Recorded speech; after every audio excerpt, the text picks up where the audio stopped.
State and crops जो कि बहुत ज़्यादा इंपॉर्टेंट है एग्जाम पॉइंट ऑफ व्यू से, इससे क्वेश्चन हमेशा एग्जाम में बनते हैं। कौन से राज्य अग्रणी है, लीडिंग स्टेट्स कौन कौन से हैं, कौन से क्रॉप में सबसे ज़्यादा वहाँ उत्पादन होता है, तो उन राज्यों का हम लिस्ट देखेंगे, कौन से फसल कहाँ उपजाए जाते हैं। उसके साथ साथ यहाँ पे मैं जो बतलाऊँगा वो अभी का लेटेस्ट जो 2020 का है ये डाटा आपको शो करूँगा। उसके अकॉर्डिंग मैं बतलाऊँगा कि 2022 में कौन से राज्य कौन सा जो क्रॉप्स है उसका उत्पादन में सबसे अग्रणी है।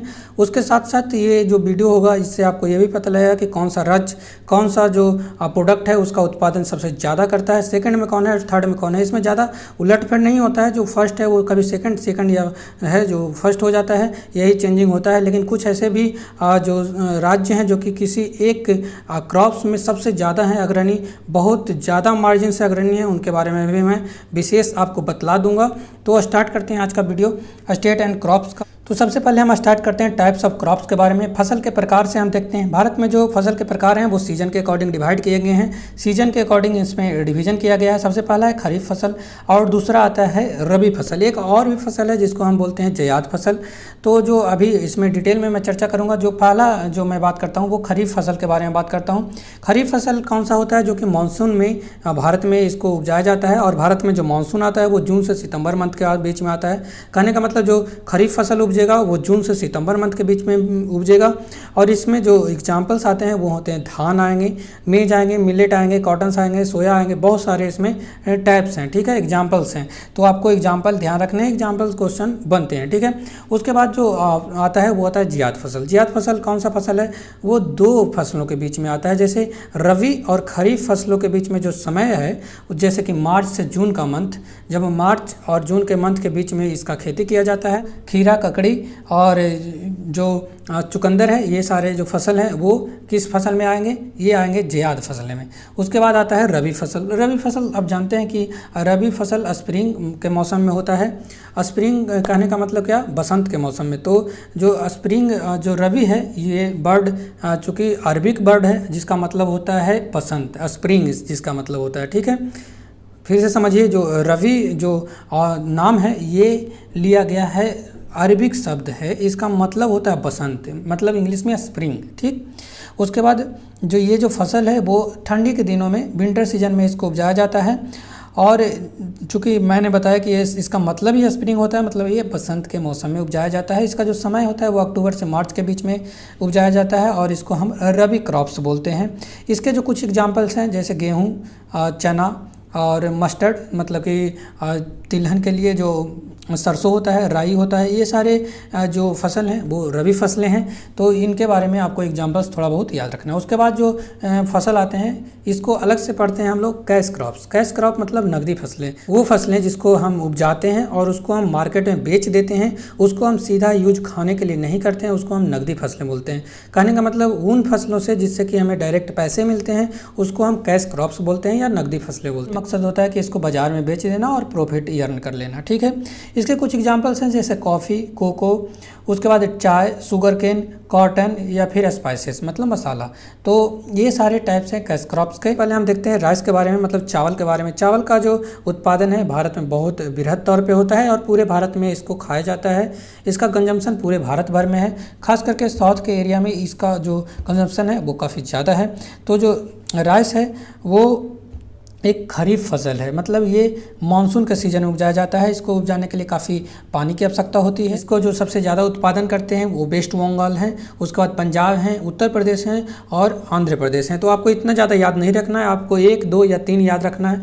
3 तक याद रख पाएँ तो आपको बहुत अच्छा, लेकिन आपको टॉप है वो आपको ध्यान रखने ही रखने हैं, क्योंकि जो 1, 2, 3 है वो ऊपर नीचे होते रहता है। लेकिन ऐसा नहीं होगा कि 4th है वो सबसे पहले टॉप पे चला जाएगा।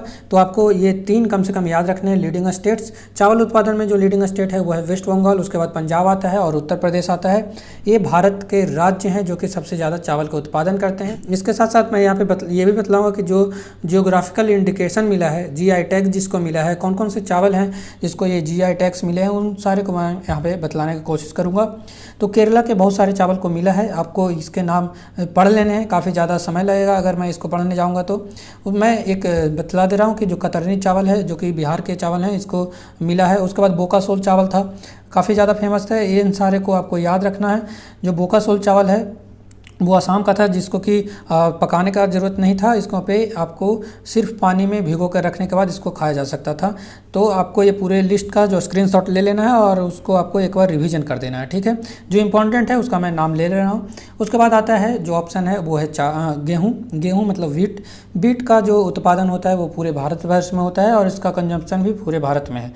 It's a most important crops है नॉर्थ और north western parts of country. North मतलब उत्तरी और उत्तरी पश्चिमी जो भारत के राज्य हैं वहाँ पे इसका उत्पादन काफ़ी ज़्यादा होता है। और ये क्या है, रबी फसल है। 50 से 75 सेंटीमीटर का वर्षा होना चाहिए। उत्तर प्रदेश इसका सबसे ज़्यादा प्रोडक्शन करता है। उत्तर प्रदेश करीब करीब 1/3 पार्ट जो इंडिया का जो प्रोडक्शन है उसका 1/3 सिर्फ उत्तर प्रदेश उत्पादन करता है। उसके बाद इसका जो सेकंड ऑप्शन आता है वो आता है पंजाब, फिर मध्य प्रदेश, हरियाणा और राजस्थान का इसका नाम आता है। जो सबसे ज़्यादा उत्पादन कर रहा है भारतवर्ष में वो कर रहा है उत्तर प्रदेश, सेकंड नंबर है पंजाब, तीसरा है मध्य प्रदेश, चौथा है हरियाणा और पांचवा है राजस्थान।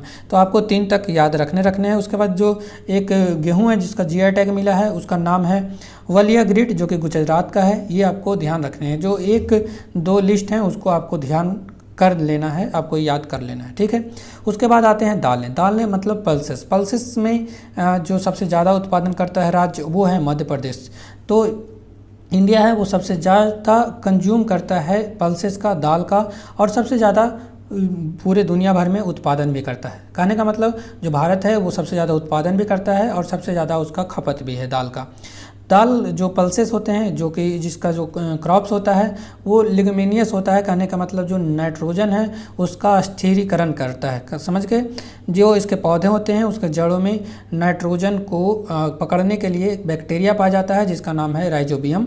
आपको ध्यान रखने हैं, एग्जाम में इससे क्वेश्चन बनते हैं। तो जो दाल है वो एक रबी फसल है और इसका जो मोस्टली उत्पादन करता है भारत में वो करता है मध्य प्रदेश। करीब करीब 1/3 इंडिया के प्रोडक्शन का मध्य प्रदेश दाल का उत्पादन करता है।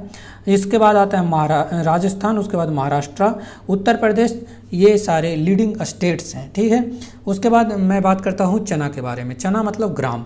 चना बहुत तरह के होते हैं, जैसे ये काबुली चना हुआ, काला चना हुआ, और बहुत तरह के चने होते हैं। तो जो चना है एक रबी फसल है जो कि बसंत के मौसम में उपजाए जाते हैं, ठीक है। और इसका जो लीडिंग जो स्टेट्स है जिसको इसका उत्पादन करता है वो मध्य प्रदेश है। आपको ध्यान रखना है कि जो चीज़ दलहन, जैसे मैंने बतलाया दाल पल्सेस के बारे में बतलाया कि मध्य प्रदेश 1/3 जिसका प्रोडक्शन करता है। तो जो चना है उसको एज ए दलहन यूज करते हैं, दाल के रूप में इसको यूज करते हैं और बहुत तरह से इसका कंजप्शन है। लेकिन आपको ये भी ध्यान रखना है कि जितने भी दाल के जो वेराइटीज़ हैं उसका उत्पादन जो मध्य प्रदेश है वो सबसे ज़्यादा करता है। चना का उत्पादन करीब 40% जो उत्पादन है वो मध्य प्रदेश करता है। उसके बाद महाराष्ट्र है, राजस्थान है और केरला है, और थोड़ा बहुत चना बिहार और उत्तर प्रदेश में भी उपजाए जाते हैं, ठीक है। उसके बाद बात करते हैं अरहर की। अरहर भी एक दलहन फसल है। इसका नाम तूर भी है, तूर भी इसको बोलते हैं कहीं कहीं। तो ये एक रबी फसल है और इसका जो मेजर स्टेट है जो इसका उत्पादन करता है वो करता है महाराष्ट्र। उसके बाद आता है मध्य प्रदेश, गुजरात और कर्नाटका। ये सारे जो अरहर हैं उसके सबसे ज़्यादा उत्पादक राज्य हैं, अग्रणी राज्य हैं। इसका जो जीआई टैग मिला हुआ है वो मिला हुआ है नवपुर तूर दाल के। नवपुर जो कि महाराष्ट्र में पड़ता है, वहाँ का जो अरहर के दाल है उसको जीआई टैग मिला है। उसके बाद है गुलमर्ग के जो दाल है वहाँ का भी ये जीआई टैग मिल गया है। तो जीआई टैग से क्वेश्चन काफ़ी ज़्यादा आते हैं, तो आपको इसके लिए ध्यान रखना है। उसके बाद आता है लेंटिल मतलब मसूर। मसूर का जो उत्पादन है वो भारत में सबसे ज़्यादा कंजप्शन भी है दाल के रूप में, और इसका जो प्रोडक्शन भी है इंडिया में सबसे ज़्यादा है, ठीक है। इसके लिए हम क्या करते हैं, दाल का जो मसूर है उसके ऊपर का जो स्किन है उसको हटा लिया जाता है और उसको एज ए क्या किया जाता है, दाल की तरह यूज किया जाता है। जो मसूर है इसका एक रबी फसल है और इसका जो मोस्टली प्रोड्यूसिंग स्टेट है वो मध्य प्रदेश है। करीब करीब 45% जो प्रोडक्शन है वो मध्य प्रदेश से आता है। उसके बाद जो उत्तर प्रदेश है वो 35%। कहने का मतलब जो 80% टोटल प्रोडक्शन है वो इन दोनों राज्यों से आता है, मध्य प्रदेश और उत्तर प्रदेश। बाद में आते हैं कुछ राज्य जैसे वेस्ट बंगाल, बिहार और झारखंड में भी दाल का उत्पादन जो मसूर है उसका उत्पादन काफ़ी ज़्यादा मात्रा में किया जाता है। उसके बाद है टोबैको। टोबैको जो उत्पादन तंबाकू जिसका उत्पादन होता है वो इंडिया सेकेंड लार्जेस्ट प्रोड्यूसर है और सबसे ज़्यादा एक्सपोर्ट भी करता है चाइना और ब्राज़ील के पास। तंबाकू के जो सबसे ज़्यादा उत्पादन होता है वो गुजरात में आता है, उसके बाद आंध्रा, उसके बाद उत्तर प्रदेश, कर्नाटका और वेस्ट बंगाल। ये पूरा लिस्ट है जो कि सबसे ज़्यादा अग्रणी राज्य हैं तंबाकू उत्पादन में। नेक्स्ट जो हमारे आते हैं रेपेनसीड और मस्टर्ड। रेपेनसीड मतलब जो काली सरसों होता है, उसके बाद जो सरसों जिससे कि हम तिलहन उत्पन्न करते हैं, मतलब जो जिसका कि हम ऑयल यूज करते हैं खानों में, ठीक है। तो जो तोरी जिसको बोलते हैं, जो काली सरसों है उसको हम तोरी भी बोलते हैं। तो तोरी और mustard are third most important edible oil seed. कहने का मतलब जो सबसे ज़्यादा दुनिया में सबसे ज़्यादा जो ऑयल का यूज किया जाता है, मतलब तेल का यूज किया जाता है खाना बनाने के लिए, उसका में थर्ड नंबर पे आता है मस्टर्ड मतलब सरसों। सबसे पहला आता है सोयाबीन और सेकंड आता है फ्लाम ऑयल मतलब कि नारियल का तेल।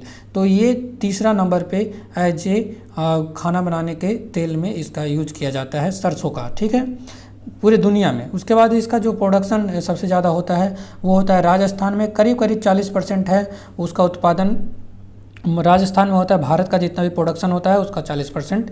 उसके बाद जो राज्य आता है हरियाणा, मध्य प्रदेश और उत्तर प्रदेश, इसके अग्रणी राज्य हैं, ठीक है। उसके बाद आता है सनफ्लावर। सनफ्लावर को भी as a oil seed use करते हैं, मतलब इससे क्या निकलता है, ऑयल निकलता है जिसको कि हम खाना बनाने में इसका यूज किया जाता है। सनफ्लावर है जिसको सूर्यमुखी भी बोलते हैं। यह एक रबी फसल है, रबी के मौसम में इसको उपजाया जाता है। और मेजर जो इसके प्रोड्यूसिंग स्टेट्स हैं वो है कर्नाटका, जो कि करीब 50% पूरे भारत के उत्पादन का उत्पाद करता है। उसके बाद सेकंड में आता है बिहार, उसके बाद उड़ीसा और तमिलनाडु, ये राज्य हैं। कहने का मतलब ये जो सनफ्लावर है उसमें जो कर्नाटका है वो काफ़ी ज़्यादा मार्जिन से सबसे आगे है। तो आज के लेक्चर को यहीं पे ख़त्म करते हैं। इसका जो 2 लेक्चर आएगा, ये फर्स्ट लेक्चर था, सेकंड लेक्चर में इसके बाद के जो क्रॉप्स हैं उसके बारे में मैं बात करूंगा।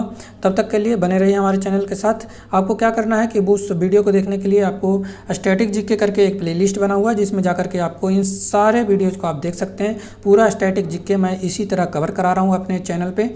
तो अगर आपको ये वीडियो अच्छा लगता है, हेल्पफुल लगता है, तो दोस्तों के बीच में शेयर करिए, चैनल को सब्सक्राइब करिए और कमेंट करिए कि कौन सा जो चैप्टर है वो सबसे पहले आपको देखने हैं। ऐसे मैं सारा जो चैप्टर है उसको मैं कवर कराने जा रहा हूँ। तो थैंक यू फॉर वॉचिंग, मिलते हैं नेक्स्ट पार्ट में।